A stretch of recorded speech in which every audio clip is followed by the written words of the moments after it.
But so to get possibly to find out.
There's Robocop.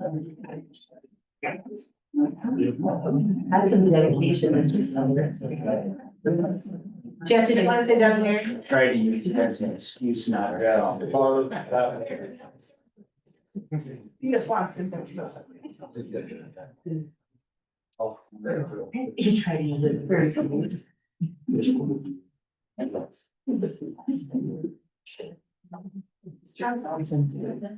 Baker. That's got a total lot of thing, but a fine thing is kind of.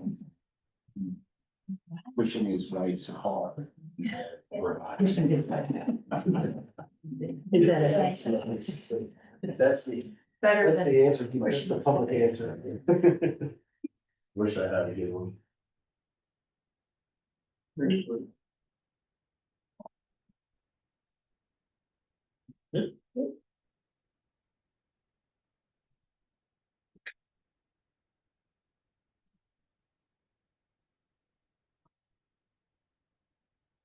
Quiet, we still got time, talk amongst yourself. See what you did, coming in here all awful. Okay, you want me to leave?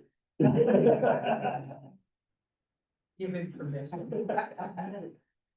You should have tripped on your head. That would have been fun. Yeah, if you did, the meeting would be started by the time you got out the door, so. Yeah. Or off the floor if you're falling way out. I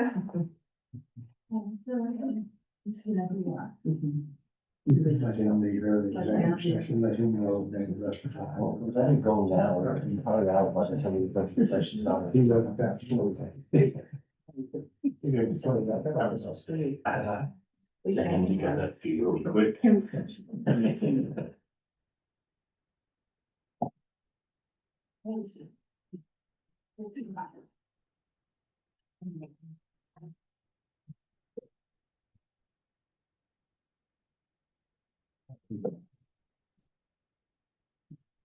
Well, it's warm enough and I'm so glad I did. I was dying over here. Right, you have to cut. Sharon goes, "Yeah, Mom, that's not old." Levi gets tight, but Sharon's good.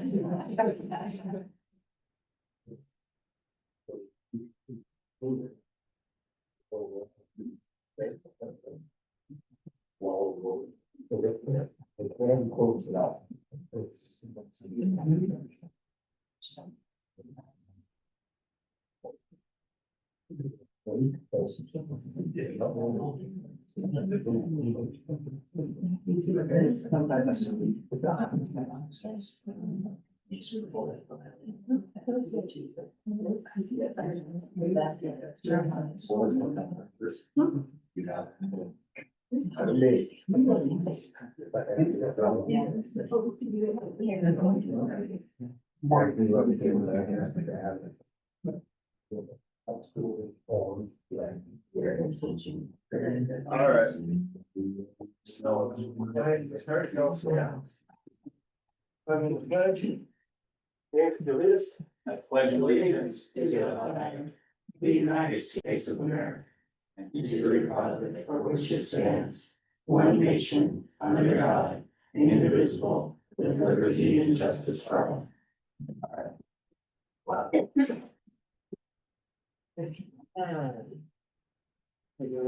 Nothing submitted this month for business reports. So Levi, you're up first. Mr. Chairman, members of the board, Morgan with Soren is going to present the audit. Are we early on this? No, October? yeah. Good afternoon. The report is due early November, so it's pretty typical that we'll present the audit to the board around this time frame. My name is Morgan Browning. I'm an audit director with Soren, and it's a pleasure to be with you here this afternoon to present the results of the fiscal year 2025 audit. My plan is to go over the reports that we issue, then touch on a few financial statement highlights, and then open it up to any questions that you may have. The first report that I'm gonna go over is the independent auditor's report, and that's on pages 4 through 6 of the audit.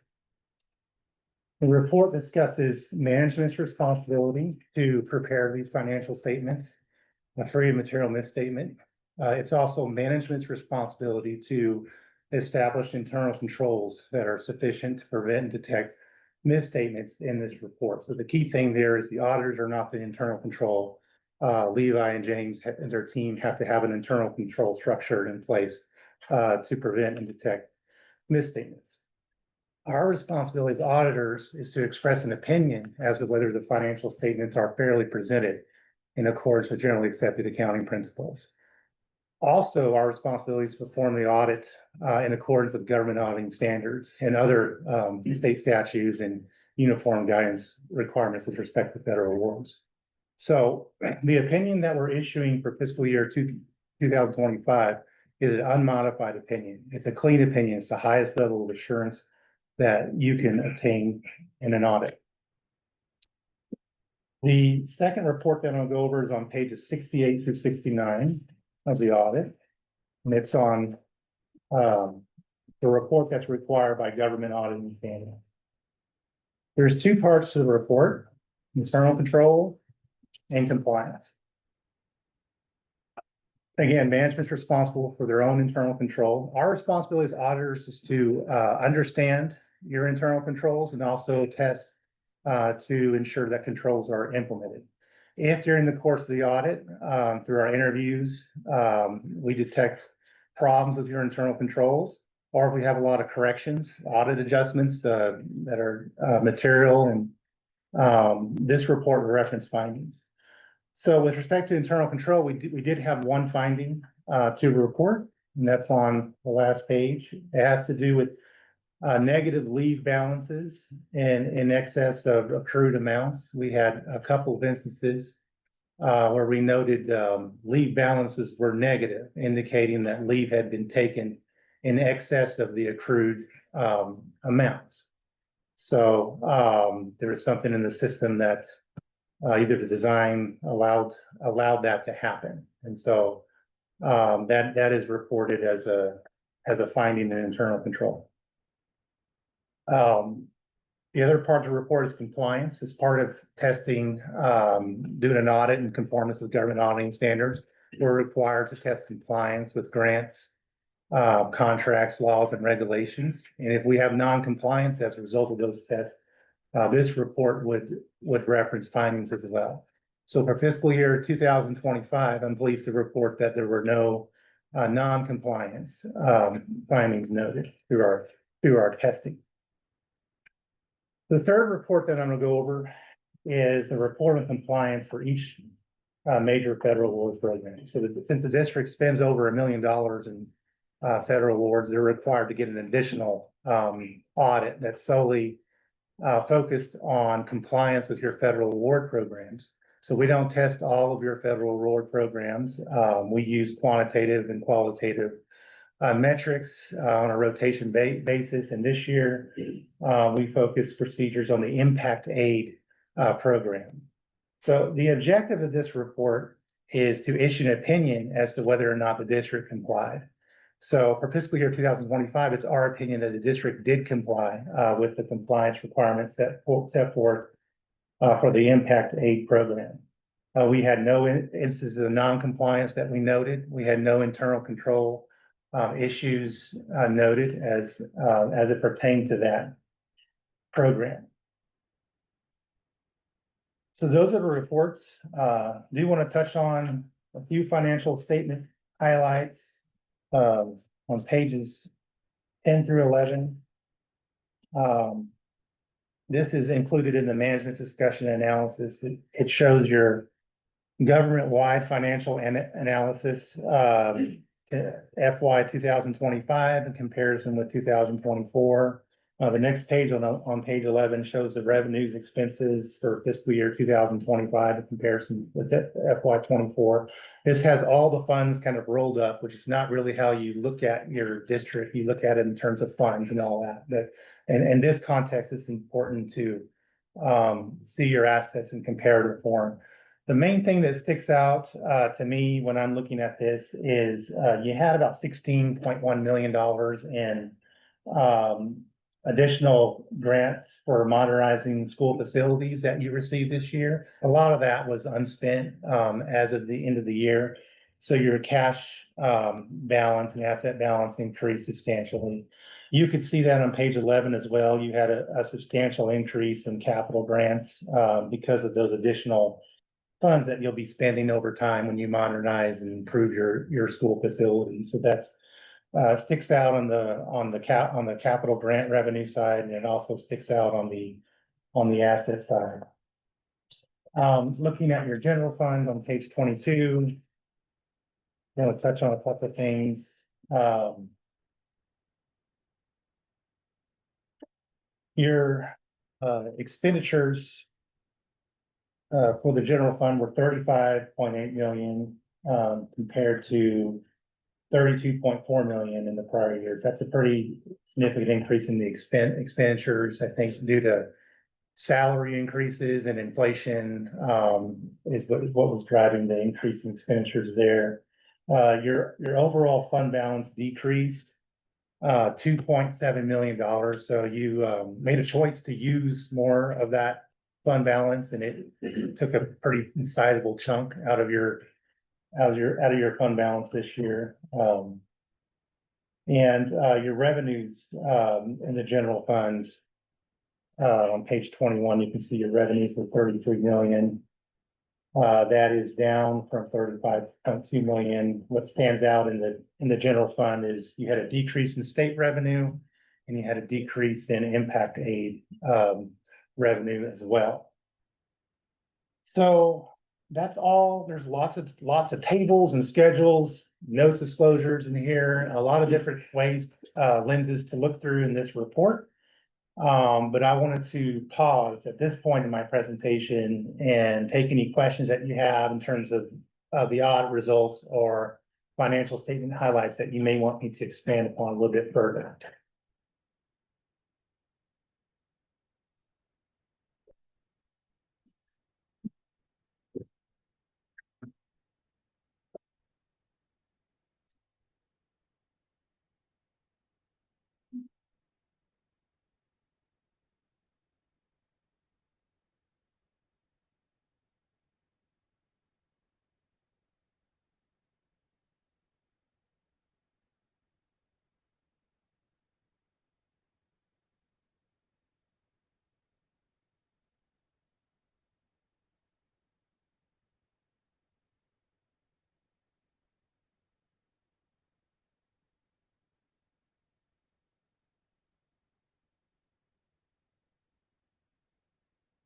One question with the negative rebalance.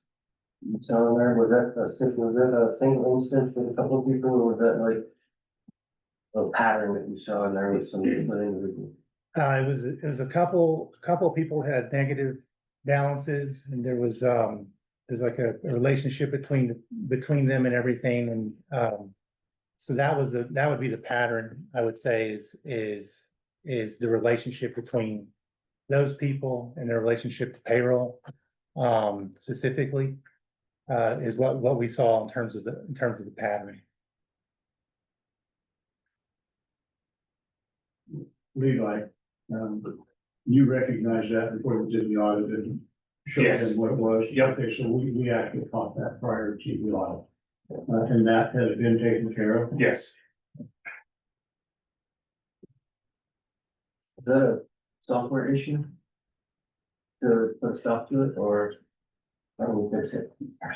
so I'm going to run basically the lead balance reports before payroll's done to see if I can catch those.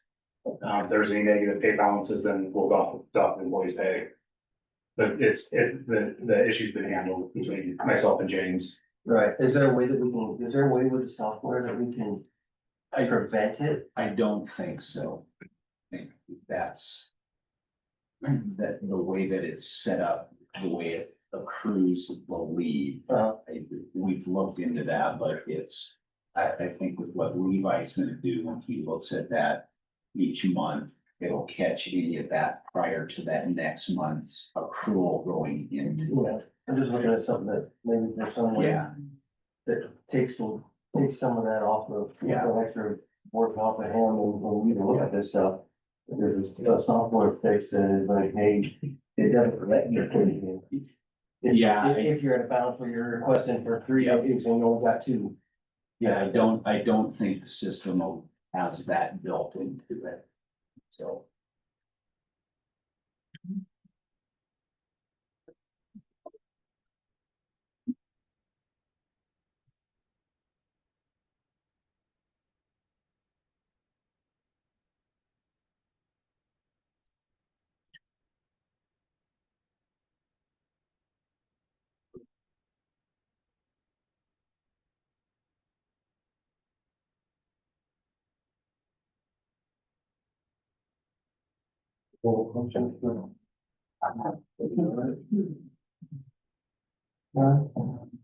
Questions?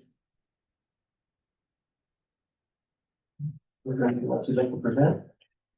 No, I think it's not uncommon to get a finding every so often, and, Levi's always been good about being forthcoming, as has James, with issues as they come up, and I have no doubt that it will not be a repeat finding going forward, and, it's a very clean audit, and, every year we come here and there's not a lot to report, every so often you get a finding I don't think it's a big deal, I think as long as you're aware of it and you take action, I think you're fine.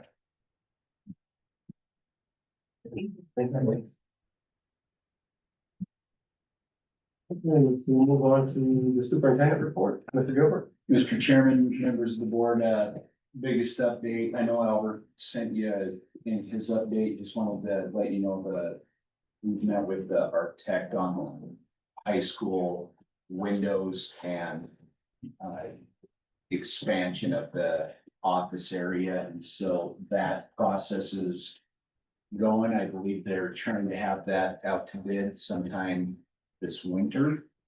So exciting with that. The big update is the PSMI with the grant, the offices that are involved in that are on furlough, so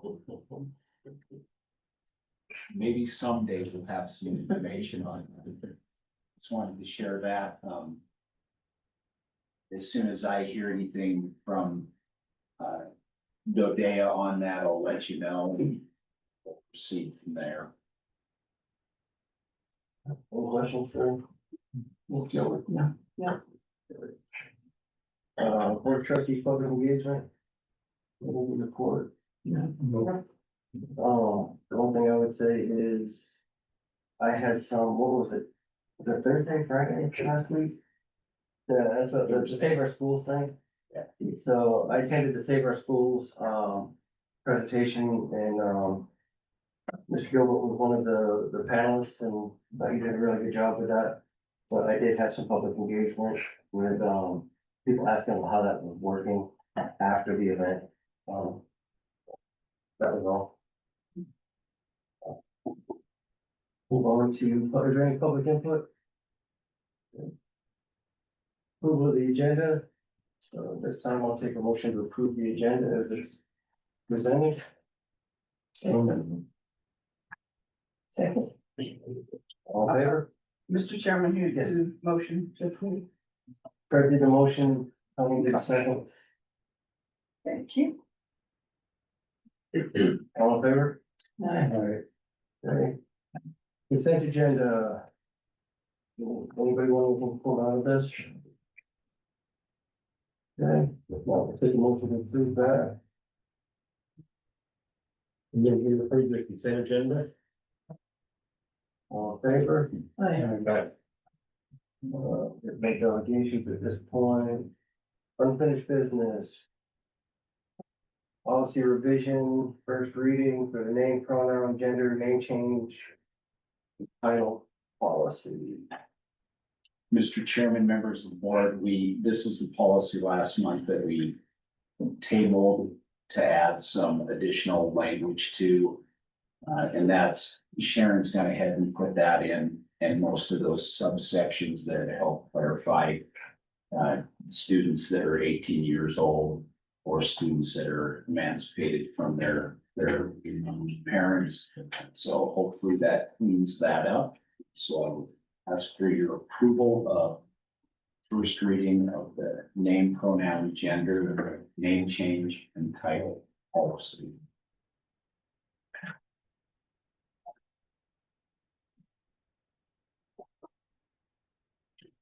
Any questions? I saw the updates in email.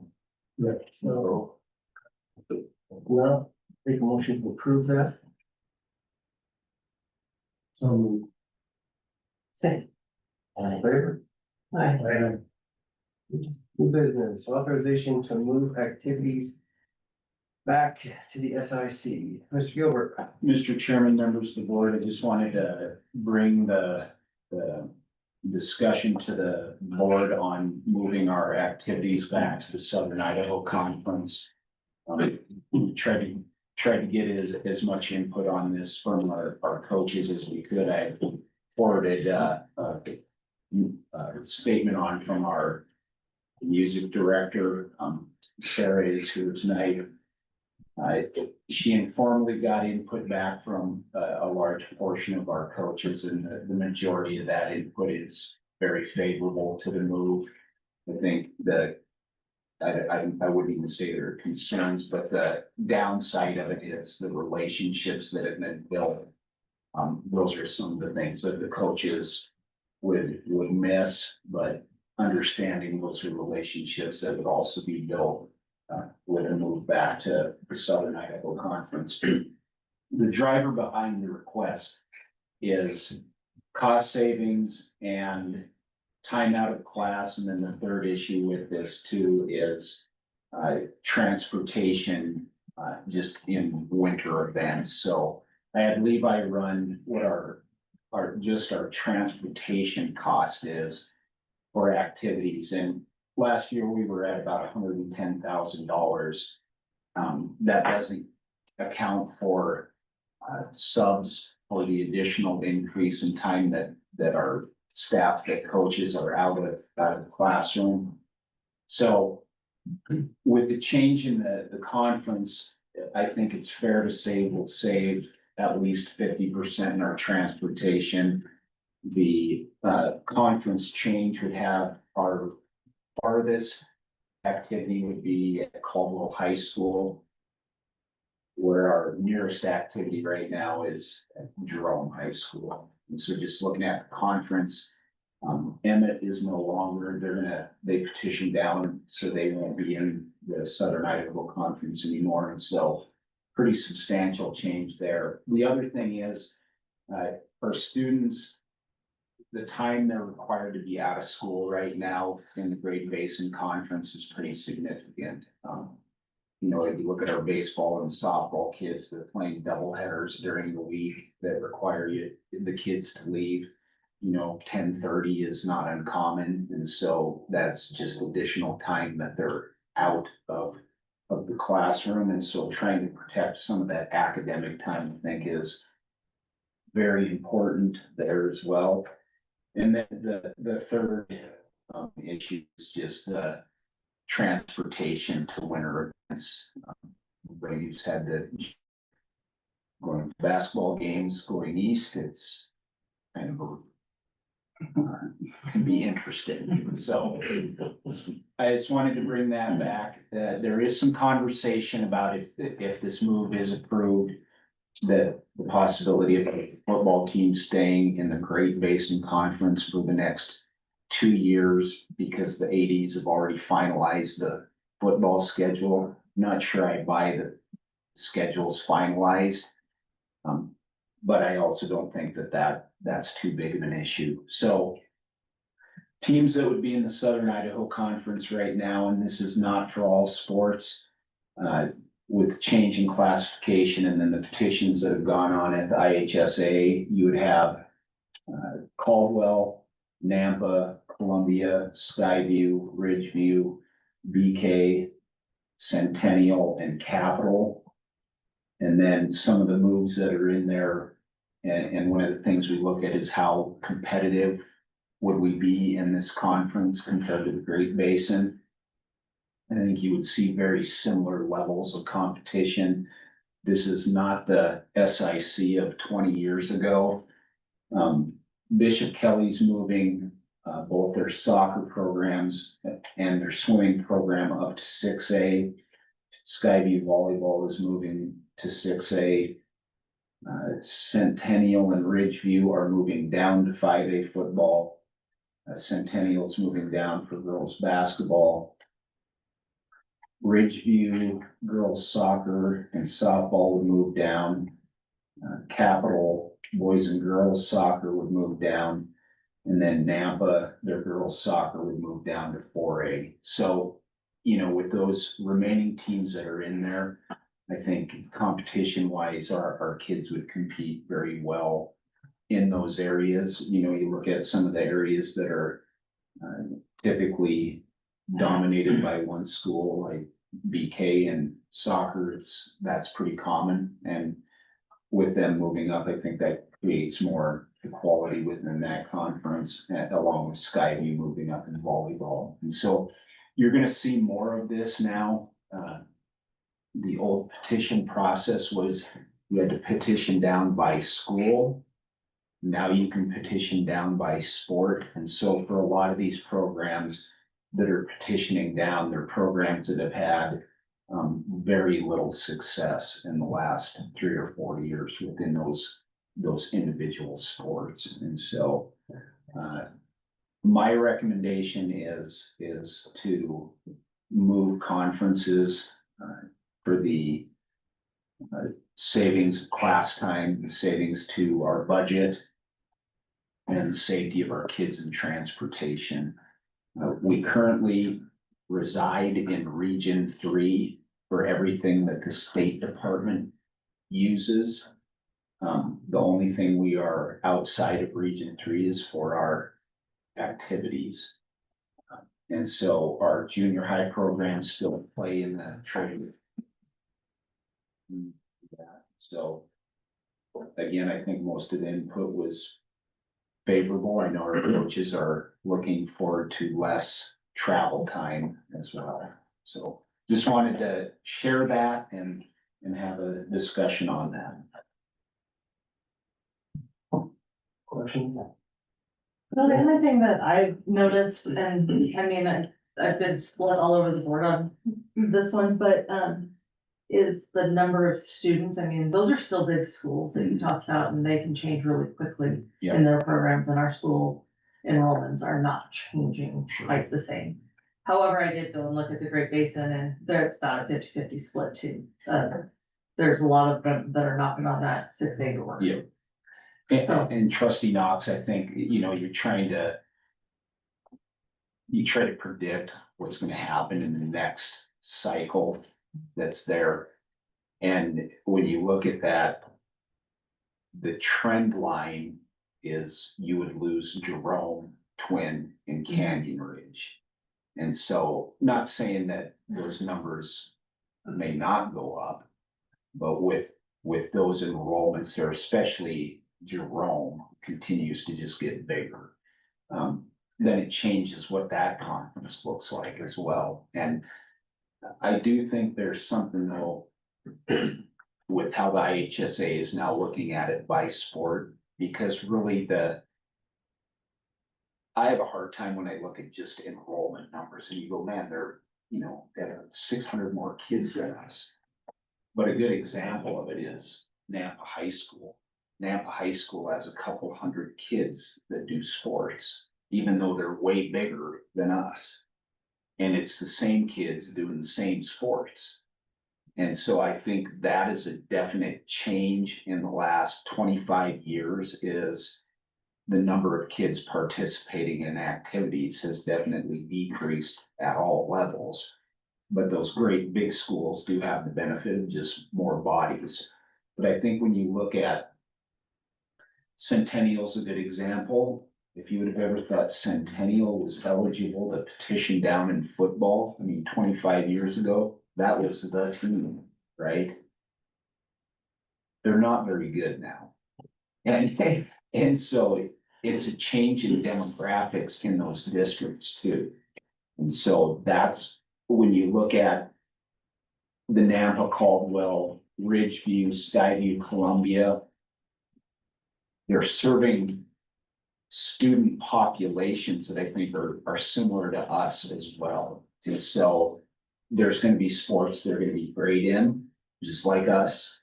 And there's going to be sports they struggle in, just like us. And so I do, it's just a different time. And I do think if you were when, the SIC 15 years ago was very different. So. So I kind of rode the fence, well, I didn't really ride the fence, I was remembering back to when my kids were in school and we were playing in the SIC, and it was demoralizing at times. And so I talked to James about that, and actually talked to a couple of coaches about it, and it has changed. I think that the landscape has changed a lot. And there were a couple other things that were brought to my attention, as well as the travel, but, and it made me realize that we have not traveled east to go to basketball or football games, just haven't done it. But when they're over in the valley, it's a lot more convenient. And one of the coaches said, we do not get spectators from Mountain Home that go east. He said, and that, quite frankly, you look at the visitor section and there's nobody there when we go east. When we go west, it's completely, so a lot of times we'll fill up the stands. And you see that too, with people coming here. Yeah, From the east, yeah, they they don't. don't want to come to. So, I'm moving the other way now. The other thing that was brought to my attention is that the media considers us to be just non-existent because You have to look at the the map. Twin Falls time is not gonna put Mountain Home in there. Where if we're over, SIC, then we're playing those teams and by them getting airtime, we also get airtime, which is good for the kids, and especially if they're going on, the college coaches can see it. So that was my take on I remember when we made the move. I do too. It was because of the, as you were saying, it was just, we were like the whipping boys of the SIC at that point, and it was extremely well as a kid. Well, No matter who we were playing. yeah, point of pride for me, And but it tells you how it was, is that BK girls soccer had not been beaten in like 3 or 4 years, and Mountain Home was the first team to beat them, and the only team for like a 5-year run. yeah, It was just They're doing that in football right now. Yeah. And they're on a 3 or 4 year run. yeah, so. But the other thing is, well, you can choose to stay or go down. Like you're saying, maybe stay in the basic conference for football for a couple of years, and then nothing says that if you're successful, and it becomes that demoralizing, you can stay there. It's not like we're gonna be in the SIC and that's the only place we're gonna be. Well, I think we need to, one of the things we need to look at, trustee Perez, is, you know, evaluating each of those programs. I mean, that's why that's built in there. Like, this is a record number of petitions because you can do it by sport. So that, I think there's something to be said for that, being able to go, you know, this program has not been successful. What are the things we can do to help mitigate that? And part of that is that opportunity for it to drop down. The difficult part is you drop down, I'm not sure 4As in either area is really much of a drop down for us. Right. Like, those are some pretty stout conferences, but you know, I think when we look at this, the reasons for, in my opinion, greatly outweigh the reasons not to with it. And there's a gamble with any of it, but the reality is in 2 years, they're gonna reclassify again and probably be having some kind of conversation similar. So the process in this is if the board approves the move tonight, then we will have the Board of Control Region 4 release us. And I've already visited with the president over there that could be a possibility. And then they send a letter to the Board of Control in Region 3. And Region 3 sends that on to the IHSA, where we voted on for at their next regular meeting. As long as both boards of control are good with it, then it's a rubber stamp from the IHSA. And so as soon as we know tonight what plan of action is, if that's the move, if we're released from Region 4, as soon as we know that, then schedules can start being built to that reflect that. And this will be for next year. For next year. I would say to really look at the football one and really compare, because we're not doing so hot on the Great Basin side either, so. I would maybe be it's willing time to bet we would have very similar outcomes right now. So, my preference, trustee Knox, would be to move everything over and not do the partial move. That was more of a, so the state scheduling committee is through the ADs. They just don't want to have to redo what they've done. But with reclassification 3 weeks ago, the schedule is not set yet. I have a question, how often do they evaluate this to where they take so many petitions? Every 2 years. Every 2 years. Yeah. Which seems a bit much.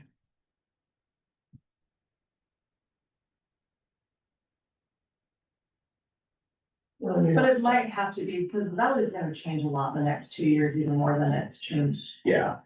in the last year. I think that's the only subdivision goal, between ownerships and things, stuff like that.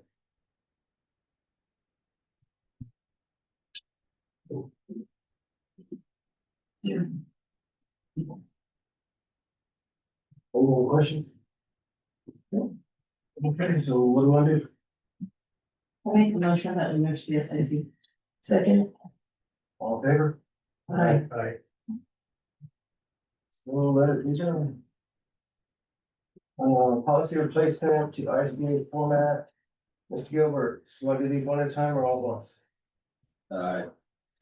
There's nothing to change now. My preference would be to do them all at once. I'm very interested. Unless you'd like me to read all of them as well. No, Mr. Chairman, members of the board, again, we're transitioning over to the ISBA format, so some of these are just simply a formatting change, and so this month you have the denying enrollment board of trustees statement, the annual meeting and organization of the board, and the school board protocol regarding complaints and grievances. So I would ask for your approval of the policy replacement to ISBA format for those 3 policies. I got a question regarding the protocol regarding complaints and grievances. How does that work with our union contract?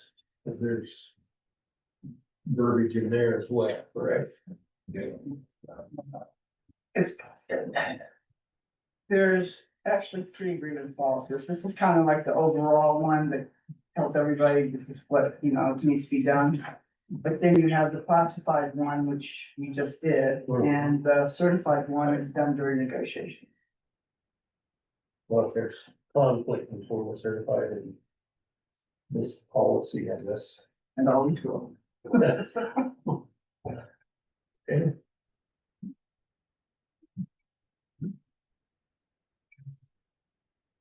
This one seems to be, You know, that's a good question, trustee Divina. I would actually recommend on this one was if you table that one.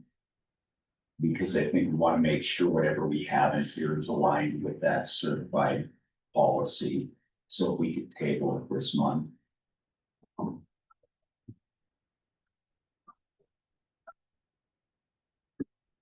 So just the other two.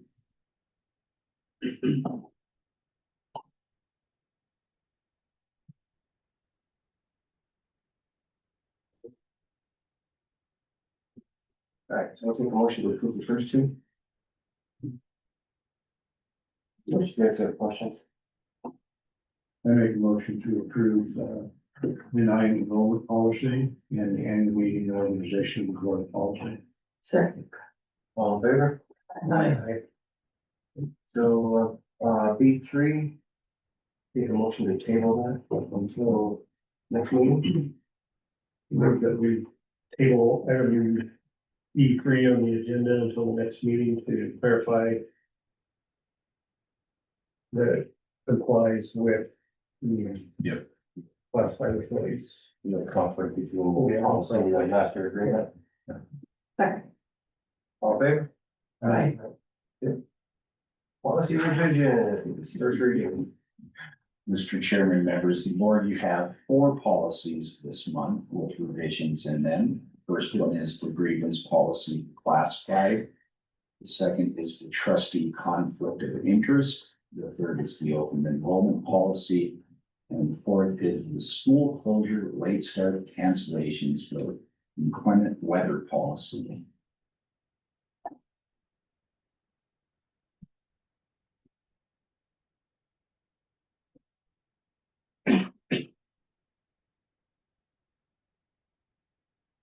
I will read over them, I didn't see them, there was no changes, it was like it was just. I'm reading.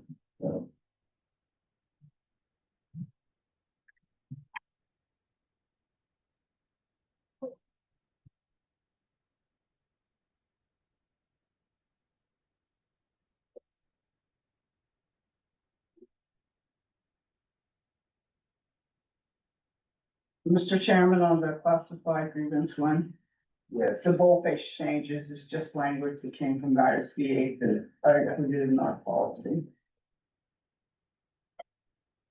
I'm just looking at some of the, we're looking at some of the changes on the trustee board. Were those as well from the ISBA? Their changes? I'm sorry. what was that? Were the full face changes on the trustee conflict of interest one? Yes, Were those as well? yes. ISBA language that is added to our original.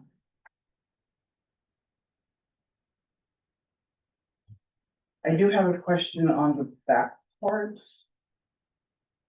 Line 205 Yeah. are, well, 205 all the way to the end. Are those really necessary to have in the policy? This, so, Seems like they're covered in other areas of this.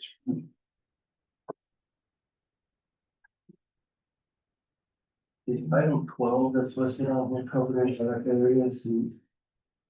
The appointment or vote is for the appointment of any person related to him or her by blood or marriage within the second degree. To any clerkship, office, position, employment, or duty. When the salary, wages, pay, or compensation of such appointee is to be paid out of public funds or fees of office. So I'm assuming that means that if we have a relative that we can't vote for them to be a coach that gets paid, or we can't vote for them to be. Yeah, it's like, I don't know if you're around for, who's it? Trustee Ridley. And she used to have to recuse herself because her two daughters are teachers Correct. in the district. So whenever it came to salaries and benefits, she would just recuse herself. That's what I was asking, if that, is that covered somewhere else? in- It's an, Oh. it's an Idaho code, yeah. Yeah.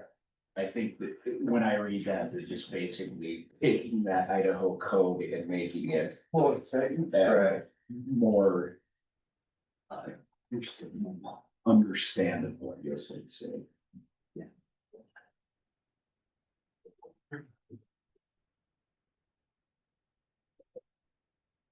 It didn't make no difference to me. I was just, when I was rereading it, I'm like, it just seemed like it was redundant.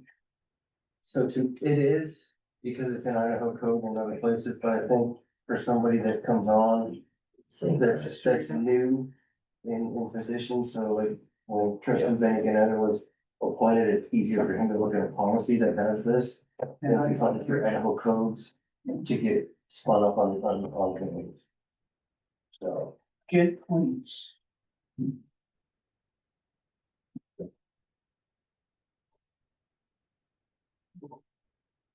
any other comments, concerns on any of these?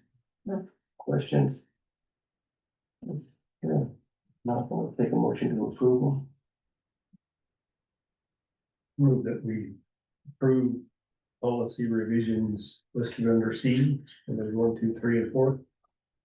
Second. All in favor? Hey, policy adoption.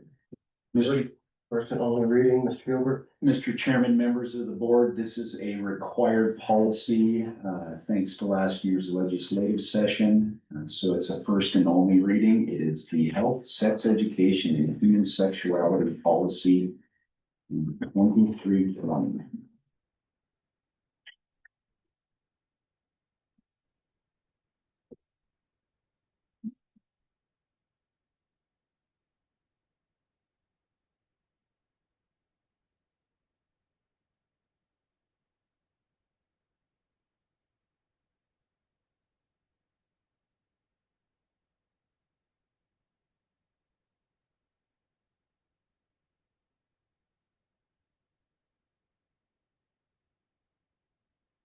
Mr. Chairman, excuse me, I put the wrong watermark on there. They're all one. Not revised. For the health, sex education and all. It says adopt. Yeah, on the agenda, but on the actual policy it says revised. Oh.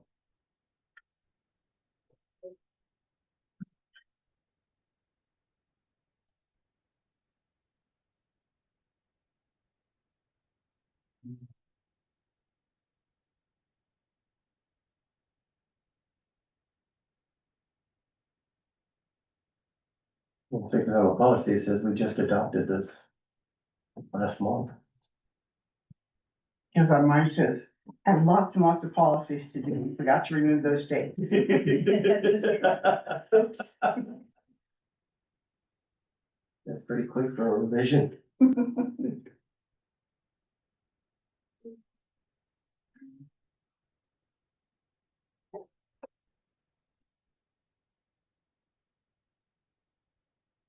Any questions?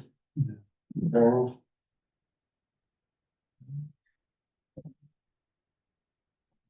No. This one, So all in favor? Executive session. So at this time, we'll move on to executive session for student matters, early graduation and personnel issues. We'll take a motion at this point to move to executive session. Second. All in favor? Roll call vote, please. Trustee Knox, Aye. trustee Perez, Aye. trustee Donahue, Aye. trustee Billy Ganetta, All right. Mr. Chairman, Aye. it's all ayes. Alright, so be it resolved that the Board of Trustees, School District Number 193, recess from open meeting into the following executive session pursuant to Idaho Code Title 74, Chapter 2, Section 74-202, subsection 3, subsection 4, subsection C, subsection 6, subsection A. Open meeting, regular meeting, executive sessions. Section 74-204, subsection 3, open meeting, executive session. 74-206, subsection 1, subsection B, to consider the evaluation of public school students and a public school employee, title 33, chapter 40. You might as well get up now and start moving towards the door, because I'm done with the out. Chapter 40, section 33-4064, subsection 4, subsection A, to hear 4 early graduation requests, IDAPA 8.2.02.01.350 early graduation and IDAPA 08-02-03-105 high school graduation requirements, Idaho Code. Be it further resolved that following the executive session, the Board of Trustees will convene in a public session for further business or adjournment of the meeting. All right, we are in executive session.